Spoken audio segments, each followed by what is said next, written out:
Hi Inge, how are Hi, you? You look gorgeous. you look gorgeous Oh, always. no, thank Hi. you. Thank you. Thank you for joining me. First of all, I have to tell you, your name somehow does not register in my head. I had to call Dina to ask her, how do I pronounce it? Can you help me? I'm like so ignorant. Can you help me pronounce your name properly, please? Inge. Inga. Okay, it sounds so easy, but I go like, oh my God, how do I pronounce it? You remember the interview we did in Indonesia, Jakarta? Oh my goodness. But thank you for joining me, for taking the time to talk to me. You are very well known in Indonesia, Jakarta. Are you still there? I think it's stuck somewhere, the connection. Just a second, guys. Hmm.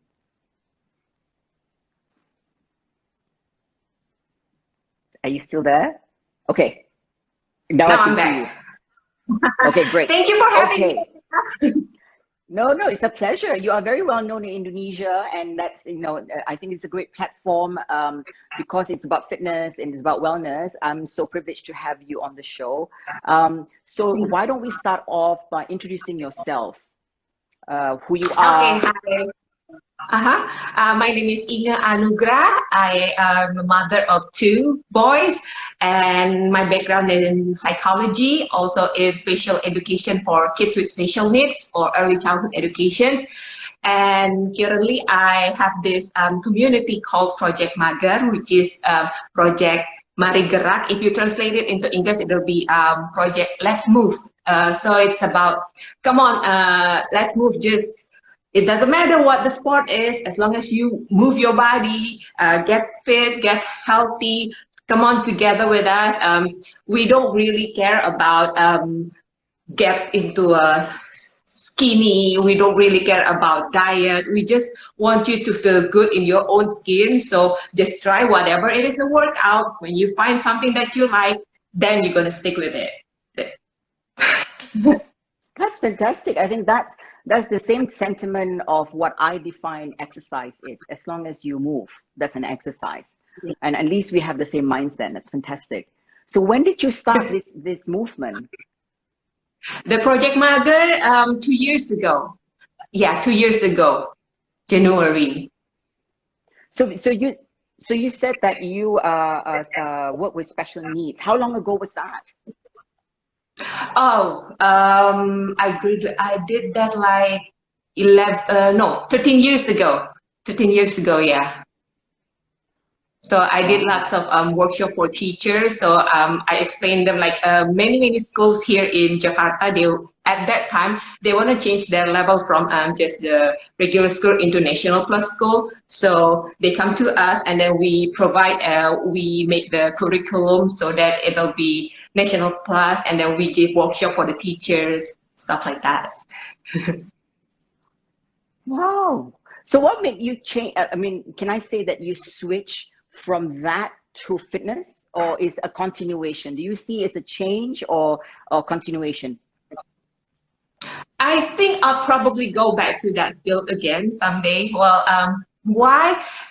It's because when I had my first boy, first son, it was 12 years ago, and then I decided, okay, I think I'm going to be a full-time housewife, a full-time mom. So I decided just do that first, and then I think maybe in 1 or 2 years from now, I think I'll come back to that field again.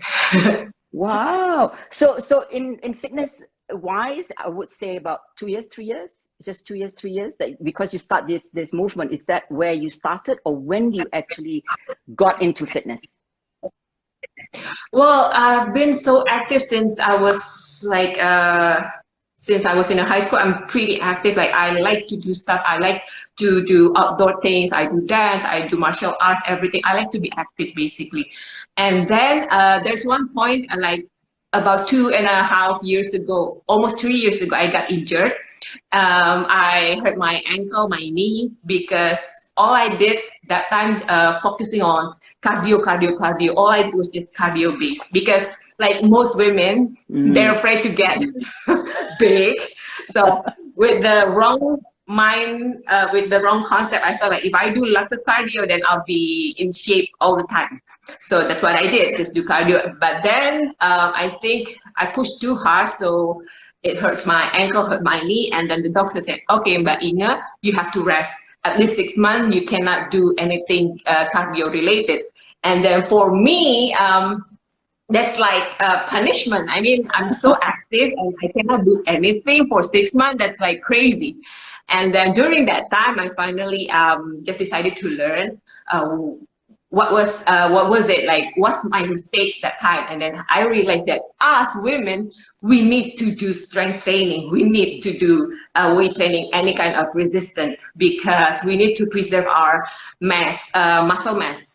So I need to protect my bone. Like we all know that women pretty prone with osteoporosis stuff. So then I learned, okay, I want to do exercise. I want to work out because I want to be healthy. I want to fit, not injured myself. So I finally learned about functional training. I get certified in that. And then, yeah, from that moment on, I focus on strength training, build my muscle, and then do proper form, like not too much cardio. And yeah, from that on, and then I decided to share my knowledge to other women out there, like, because most of the time they just focus on just to be in shape, and maybe they have the wrong concept, like all they do just cardio and then not eating, all they eat just salad, you know, like being miserable like that, and then they don't like what they see in front of the mirror, especially after you have baby, like your body change, right? And then you just don't have that self-confidence like before. So that's why I try in this community, I try to sort of like share with them that, well, us women, we change, like we can deliver this baby, like it's so magical, our body, like we're so awesome. We can deliver baby, and then you can do something about it. You don't feel bad, do something about it. Stop complaining, do something about it. You can get it back. So I understand that from that statement, it's really frustrating because all they need to do is look at you and look at me, and most of the women that's in the industry, we've done it. And the biggest thing that we overcame was our mindset, you know, because they have to overcome that, right?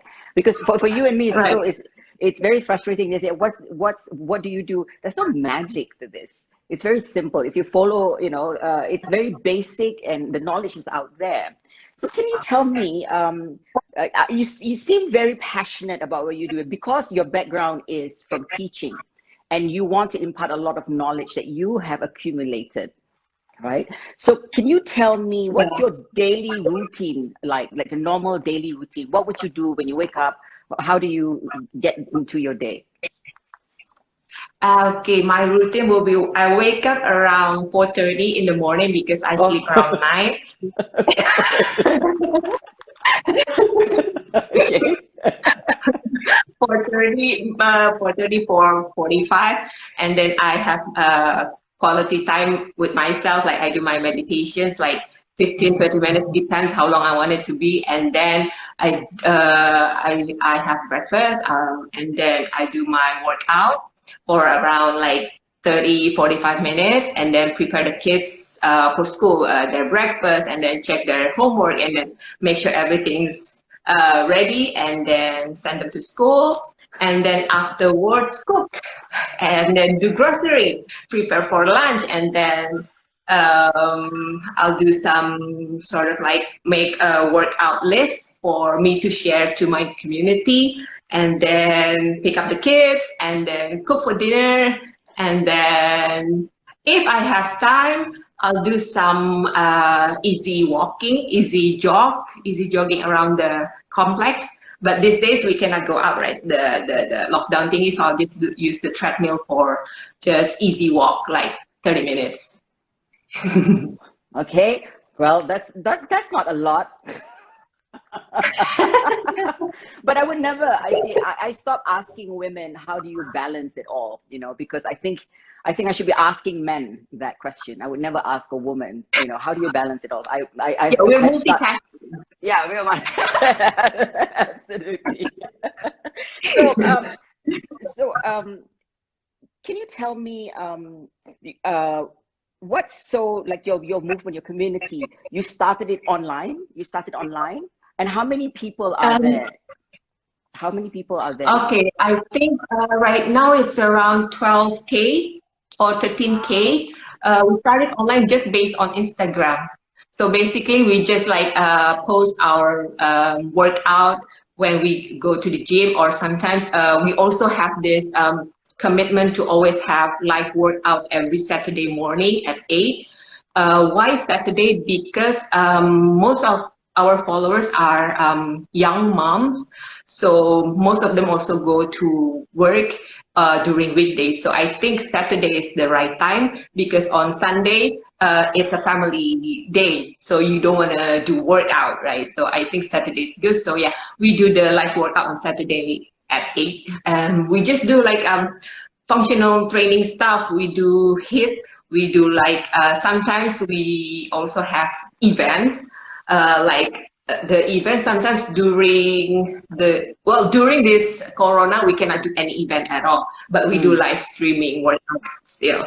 So every 3 months we have this big event where we have different kind of workout. We invite yoga teachers, we invite maybe Zumba, or maybe some Pilates teachers, and then also do some HIIT training with me and Nadia, my friend, who Yes, is yes, yeah, you know her. yes. So yeah, and then we also go retreat to Bali. So when we go to Bali, we learn cooking as well, and then we go and do some shopping. So basically, we kind of want to celebrate women. Like, you need time, you need your me time. I mean, yes, maybe it sounds sort of like just want to have fun. No, not really, because we need that time so that we can do our things after that holiday better, because we feel refreshed. So we did that. We call it Bali. No, God, this retreat. We went to Bali and it was so much fun. Good. You deserve it. So there's so many. What I want to ask is, there's so many fitness organizations, right? What makes you stand out most compared to others? I'm not saying one is better or the other, but what makes you stand out? Stand out. Maybe because we always try to communicate. Like we have this WhatsApp group, us Mhm. the followers, the Project Mager followers, and we keep communications like on daily basis. Sometimes we share some tips about food. Sometimes we share tips about where to go, and then maybe because we also try to be as relatable as we can. We listen, and then we ask them, what would you like to do? What would you like to see with happening in this Project Mager? Yeah, I think maybe because we keep the communication open, so we can feel like we relate, we belong in this community. I think Mm. that's why. Right, right. So is it all women in this community? Are there men that's in this community too?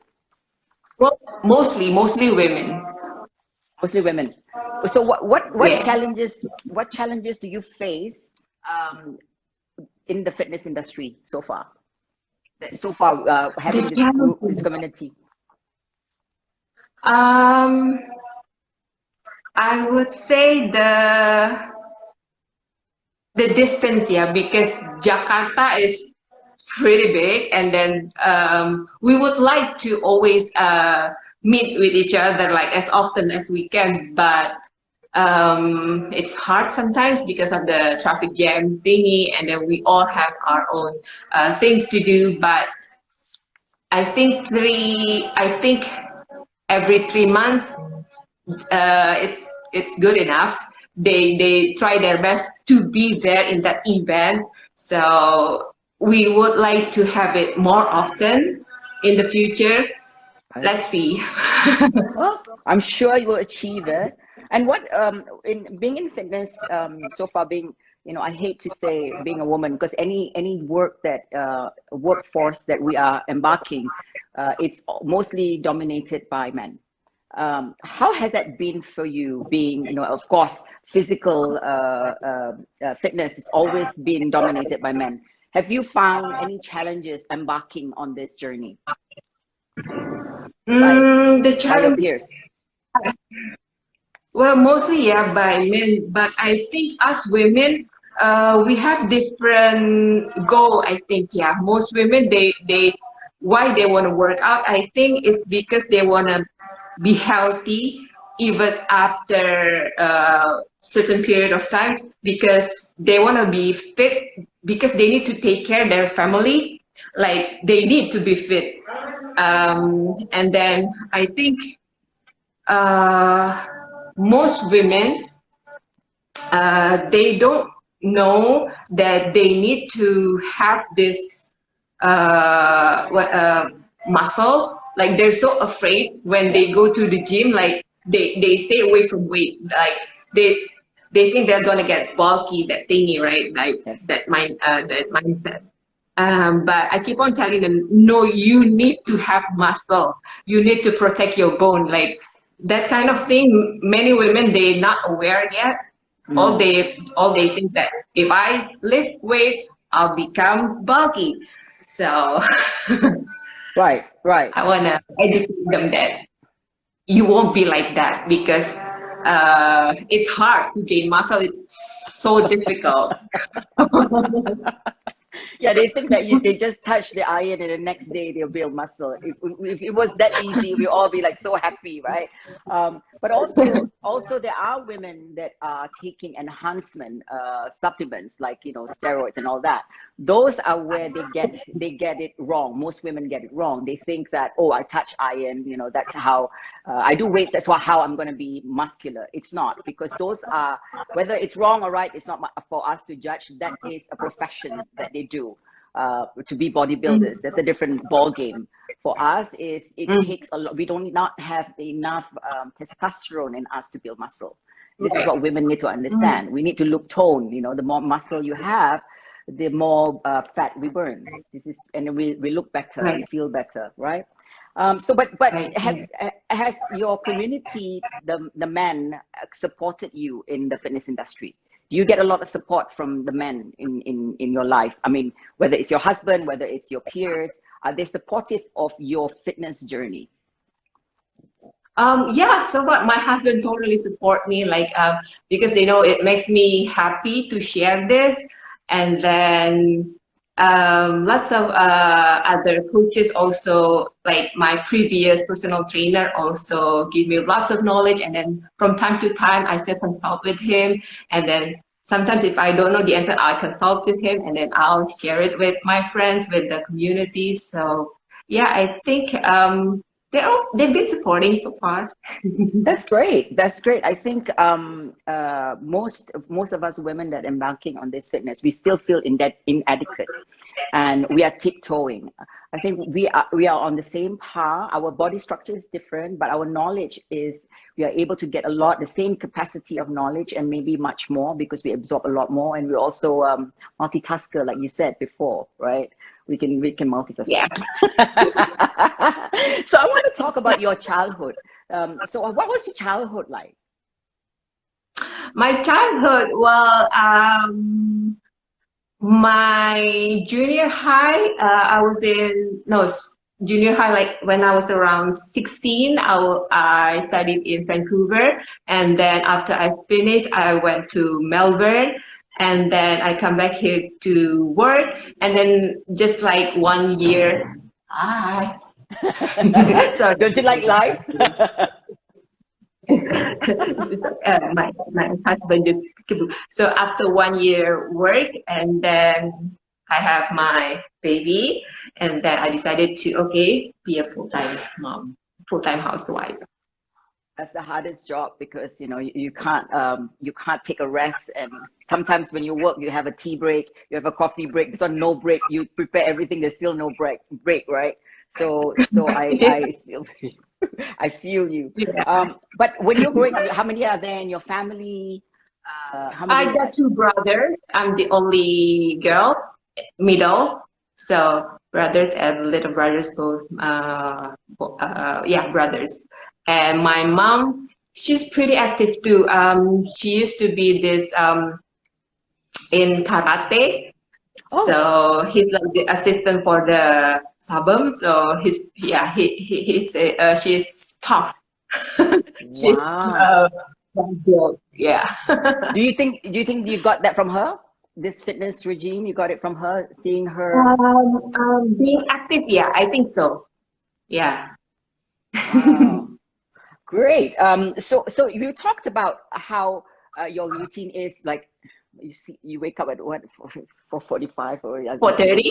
4:30. I don't understand that. Okay, so that's taking care, and then you do meditation. So that's how you take care of your mind. Your right. So you have the Yes. body, which you exercise. So what else do you do for your mind to help you in fitness, to keep your mind Mm, fit? Actually, besides meditation. okay. Well,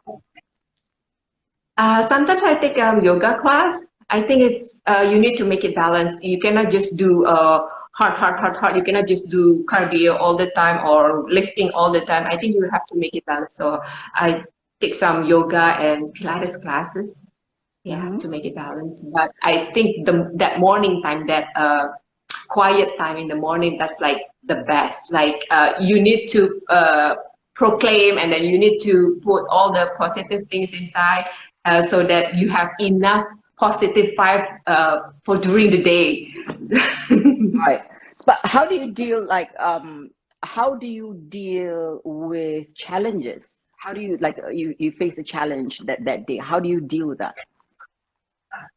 Challenges. I think I just take it step by step. Like I don't allow myself to feel overwhelmed. Like if there's challenge, then I will try my best to handle it, and I try not to feel pressured and make it fun. I think if there's challenge, then I'll try my best, and if I fail, then it'll be like a life lesson. I don't take it personally. I'll just look at it as something to learn about. But where do you get this from? Is it embedded in you? Is it through experiences that you learn? How where is it already in you? This outlook that you have. Um, is it already in me? Maybe because what I like to learn, like I like to read psychology book, philosophy book, and I do that meditation thingy. I think also I think I'm a pretty spiritual person, not religious, but spiritual person. So and then I think I'm pretty aware what I'm who and what I am about in this world. Right. Right. I think that's how people have described you. From the few people that we know, you've been described as a very extremely nice person, very helpful. So that shows, and that's great, right? Uh, Yes, thank you. Thank you. so when you hit the nail on the head, I want to talk about spirituality. So Mm. what is spirituality? What does it mean to you? What is that? It's a big word. A lot of people throw it around, but it means different things to Mm. different people. What would you mean? What does it mean to you? For me, spirituality, it's about my relationship with uh, my father, my something bigger than me. I believe that I'm here. There's a purpose why I'm here, and for me, is to do good things, to help people with my talent, with what I'm capable of. Not necessarily have to be money, right? But Yeah. if I have, let's say, talent in helping people to be motivated, to be fit, to be healthy, then that's my gift for them in this lifetime. And then spirituality is not about me really keep on doing whatever it is that I'm a Christian, what the Bible says, oh, you have to do this, you cannot do that, do this. I mean, it's not really black and white like that. For me, it's more like my relationship with my father. Like I talk to him, like I treat him like he's my best friend, my father, and then it's not really about law. So it's more like a compassion, like talking to my best friend, and something that guide me to be a good human being. Yeah, I think you got it right. So I would describe you. I think I would describe you that is fit in mind, body, and spirit. That's what I would describe you, if in a nutshell, for the things that you do, the things that you believe in. Not only you doing meditation, but your spiritual gift is to help others in your community, and I'm sure you help people outside your community also if they come and ask you for help. And I think you got it, and I'm so happy that I've met you when I was in Jakarta, and now I got to know you a little bit more better. Can you tell me? Can you define, if we strip away everything that your community, your psychologist, all that? Who are you if we take all those roles that you play? What is your value? Who are you and what is your value? I am a special person that I can give you my sincere love unconditionally. Well, I try to be as accommodating as I can. I don't know everything, but I know that if you come to me and you need my help and I can do it, I will definitely do it. I might not be always there all the time, but if I can and I have the time, I will definitely be there for you and help you, because life sometimes can be a lonely place. Don't feel like that. I think we need to help each other, because it's about humanity. Like, we need to connect. We need other people. If we want to be happy, I think it's more about giving than receiving. I think that's true happiness, when you can give something from you, not expecting. Yeah. Okay. So, but being a person that's always giving, there's a lot of people that's always taking also.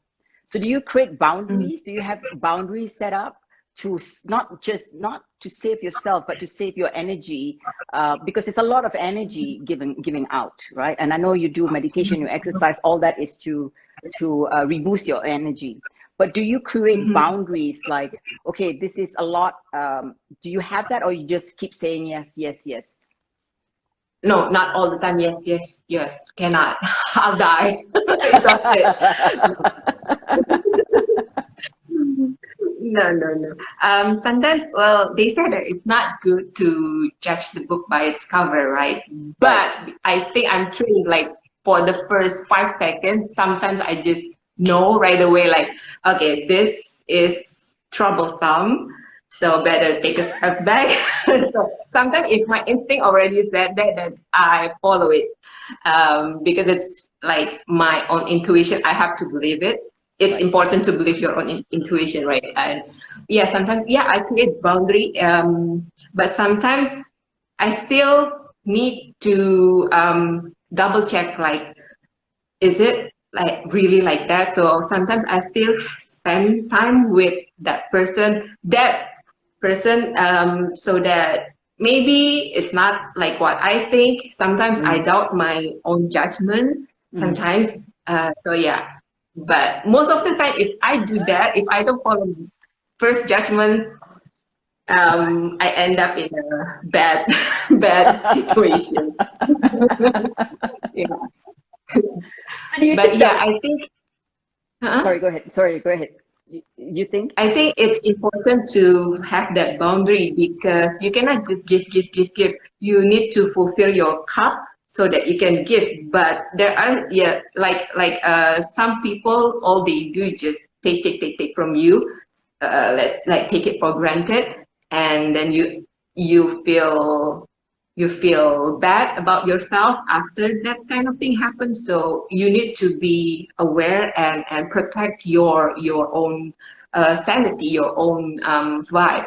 Yeah, that's important. So, a person like you who's good looking, very fit, I'm sure you get, it's true, you get a lot of attention, especially from men. Do you think, how do you deal with that? I know you're a married woman, but you know, just because you're married doesn't mean that other people don't recognize you're beautiful, you're smart, you're fit. How do you deal with that? Well, I think most of us, well, I think women, they like to be appreciated. They like to be acknowledged, you look good, stuff like that. Like we crave for that kind of thing. But um, it depends on you whether you wanna let that kind of let that kind of, let's say, Attention? gesture to be something more or not. Mm. It depends on you. So I try to just accept the compliment and then that's it. But And just be happy someone compliment you and just that's it. But sometimes people don't know boundaries. So what I'm trying to get is, if they don't know boundaries, how do you deal with that? What is your approach? Like they say, okay, Mm, you look good, you know, beautiful, you know, so you know, and then you go like, oh, thank you very much, because women, we are taught to always be humble and be gracious. Thank you very much, you know. And then if a person is with great manners, they go like, you're welcome, and then leave it as that. But there are people that do not know boundaries and would say inappropriate things. How do you deal with that? usually I just say to their face like, okay, that's very nice of you. I accept the compliment, but I'm married and I don't feel comfortable with what you just did, so please stop. Good. Okay, I'm glad, because I think that's what I need you to give support to women, because we are so afraid to hurt the guy's feeling. There's so many ways to do it. Say hi. Laila, I'm from Singapore. This is my husband. Hello, hi, how are you? You've got a Thank wonderful, you. good. You've got a wonderful wife who's an inspiration to a lot of people, especially women. So Oh, congratulations. thank you. Thank you. Bye-bye. Bye. So I think it's We're talking fantastic. about men. Right time. Good, good cue.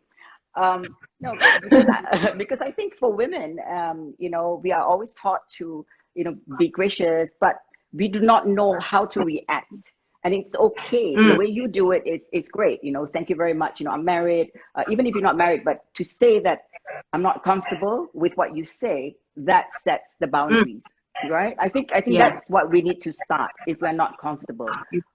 Yeah. I Yeah. think thank you Because for saying that. sometimes people don't know how you feel if you don't say it. So you have to say it. Yes, I totally agree.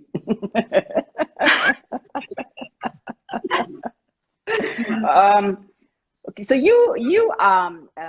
how do you feel about you know, Indonesia? I But mean, being in Indonesia. this is it, Leah. What about you? What about you? Oh, me. How do you handle it? I'm like you. If it goes like, you look good, and I say thank you very much. That's very kind. I take my praises and my criticism the same way, with open heart. But there are boundaries, and if they step out of line, I would tell them. But I also have to be smart. In a sense, like, I'm going to give you a quick example. When I was in the Middle East, I had a meeting with an equipment dealer. He needed me more than I needed him because I was designing gym. So when he came and picked me up to go for dinner, to have this dinner meeting, so he says, "Wow, you look great. You look good." And I say, "Oh, thank you very much." He goes like, "Well, you look better on top of me." So I am sitting here in the Middle East in the car. So I have to think two things. One is, it doesn't work very well if I were to tell him off. I'm in the car. Second, I'm in the Middle East. So I had to wait when we got to the dinner, and then we sat down, and I just concentrated on business, and I put my foot down where I am the one that he needs more than I need him. So when he understand the change, and I just told him, and I said, honestly, and he respected me because I know what I'm doing as work. But also at the end of the night, I said, listen, what you said was very disrespectful. I think that you didn't know any better, and I'm going to accept it as if you didn't know any better. And he apologized. So we, as women, we always have to think twice first. You got to look, you can have a smart mouth, but also you have to look at your situation. Because in the Middle East, I would have been thrown in jail if I were to complain about him. Right? So for me, most of the time, I tell people off. I create boundaries from the get-go, so they don't step out boundaries. Not because they're men, but also there are women that step out of boundaries. Then I would tell them straight, and then we don't have any problem anymore. Yeah. Good. I've been late. So the funny part is that I've been labeled as an angry woman by men most of the time. But for women, they call me fierce. I don't understand that either. Anyways, back to you. So you are.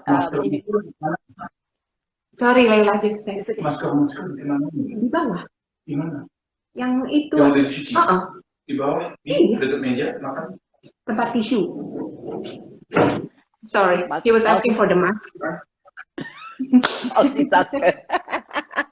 So you're an Indonesian woman. I love Indonesian women because they know the fine balance of being a woman and a working person. I wouldn't call businesswoman or whatever, a working person. So tell me, what is it like to be, it sounds stupid, but what is it like to be an Indonesian woman? Yeah, it sounds stupid, but yeah. Be an Indonesian woman. To be a Indonesian woman. How do I answer this? I think you need to find a balance because we are so multicultural. Like I need to sort of like, okay, my background is my mom and my dad, they're Chinese, Indonesian. So sometimes you have to find a balance when you talk to your kids. When I educate my kids, like about, okay, we're Indonesian, but we also have this part of us that are Chinese descendants stuff. And then I have to teach my kids about tolerancy, tolerate the different religion here, even though they see sometimes the situations not like not like we want it to be. Sometimes it's a bit difficult when it comes to that. But I try to tell them that, yeah, because there's so many different culture here, sometimes tensions arise from that, but no matter what, we need to care about other people feeling. Like you don't just go and judge people and make a one opinion that certain group are like that. No, you have to see it bigger picture.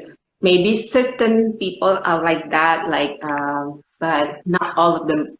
Basically, Indonesian is we're multicultural, and then just don't quick to judge if it's something bad. Don't just quick to judge. I think Great. it's challenging.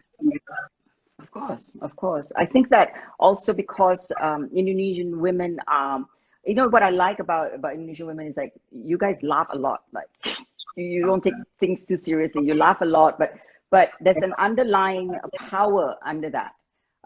When I talk to people like Dina, you know, talk to people like you, like I would say you're a multitasker, but you know your strength, but you don't like it in your face. You don't put it in your face, and you go in a different way. At the end of the day, you got what you want without being like in your face. I'm right, but you do it in a different way. That's what I love about Indonesian women. I think that's a very powerful trait that Indonesian women have that we need to learn. I think the more advanced the country becomes, the more equal women want to be. And I don't believe in equality. I believe in respect more than anything else. But we also lose. We are competing to be just like men. I don't want to be just like men. I want to be better than men. Whatever men did that I didn't like, I would do it better. And if whatever they do that's great, I would do it better. So I don't seek equality for them. But I do not want to lose being a woman also, right? Like you guys have not lose being a woman. You're still very charming. You still, have your humanity where you serve. You're very gracious when people come to your home in Indonesia. You're great at making people feel comfortable. That's what I love. Yeah, I think we try to get what we want, but slowly, slowly but sure in a way. So what do you like to see change with women in general in Indonesia? I think I want more women to be able to speak their mind. Well, I think I want women to be more empowered and can do whatever they want, fill the jobs, get the jobs, whatever they want to do. And I want women to feel confidence, basically, that they can do as good as men, like you just said, and don't feel bad when you achieve a better level, certain level. But don't forget as well that you are like the nurturer for your family. So you need to find that balance. You cannot just go, if you are a mother, you cannot just apply your strictness, your discipline when you work, and then bring it to your home and then not balance. So you need to find that, like, you still be a good role model as mother, but also excel as a career woman. It's a bit difficult, but we can do it. We're multitasking. Yes, of course. How do your children look at you? What do they think of you? Look, I don't know. We have to ask them. But I think they see me as a strict mom, but also can be fun and annoying, because I like to have fun with them and annoy them in a silly way. But when it comes to education, I'm pretty strict with them. Yeah. Right, because you're an educator yourself, so I can see that. What would you like to see change in men? I ask you about women. What would you like for men, or not change, but help from men to be able, for women to be able to be successful in the things that you just mentioned? I think I want men to see us as strong enough. We don't like the easy examples. Like if we go to the gyms, like if we do some heavy lifting and then we prepare our, let's say, our barbell, our plates, and then some men look at us like, do you need help? Like, we can do this. Like, if I need help, I will ask you. Like, don't see us as so weak, you know. Like, as for ordinary life, I think give us a chance to show that we can be strong, we can do better. If you support us, don't see us as weak person, you know. I wish somebody would say that to me in the gym. Instead, they'll ask you, Laila, can you help me? Oh my God. I think that's a good point, because I think for women it's very intimidating to go into a gym, right? For women, like, yeah, it is. Because when I started designing gym, I had to put forward on the design layout of the gym. Normally, when you walk into a gym, you see all this big machine. We're not talking about women like you and me that has been in fitness for quite some time. We are more confident about what we are doing. But people that just embark, it's so scary to just see machine. So the flow of the gym has to be inviting for both agenda. What you put at the front when you walk in, it's totally different ball game, lighting and all that. So I think you're right. For women that are already in fitness, it's a bit insulting to say, oh, you need help. Yeah, maybe you can help leave me alone so I can do it yourself. So,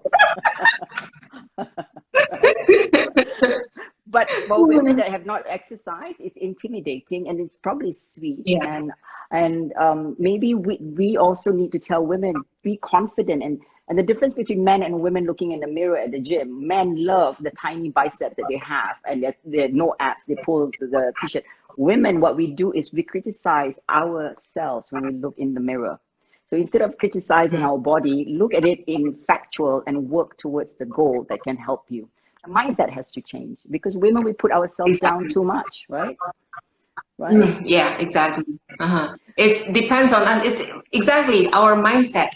Like, if you want something, you can. You're not glued on this floor. Like, you can do something. Like, stop pity yourself. You can do something. Oh, yes, I believe that too. The COVID, we don't have much time, about 12 minutes. COVID, how has it impacted your life? Oh, I miss to be outside so much. I miss my friends. I miss the gym. Well, I think, well,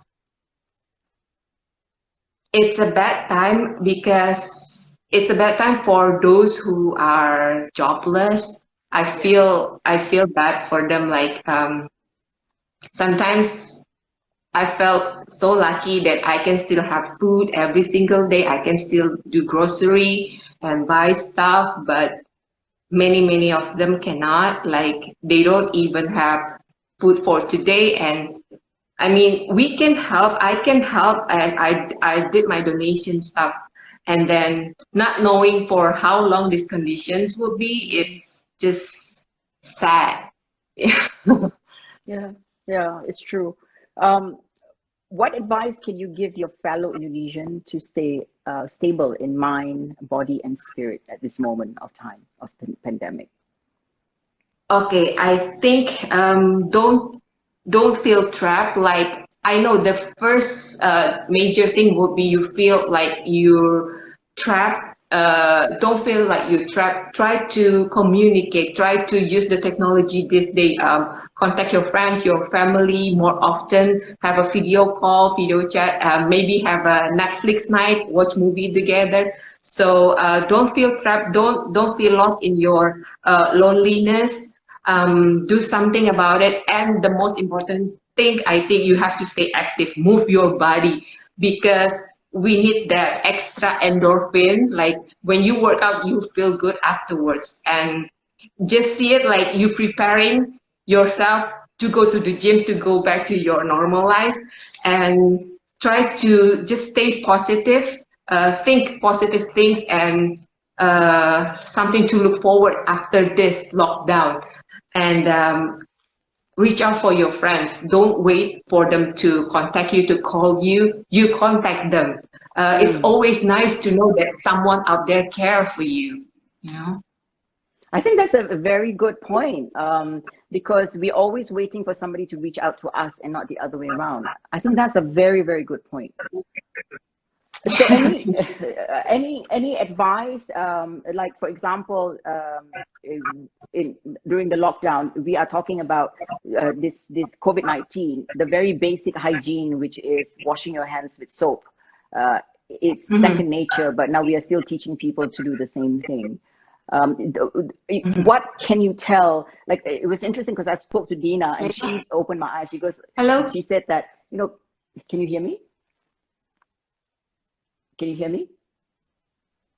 Yeah, okay, now so, I can hear you. So, okay, so when Dina was telling me that we are telling poor people don't go out, you know, they need that dollar, less than $1 to feed their family. So for people, Laila, can you hear me? I can hear you very well.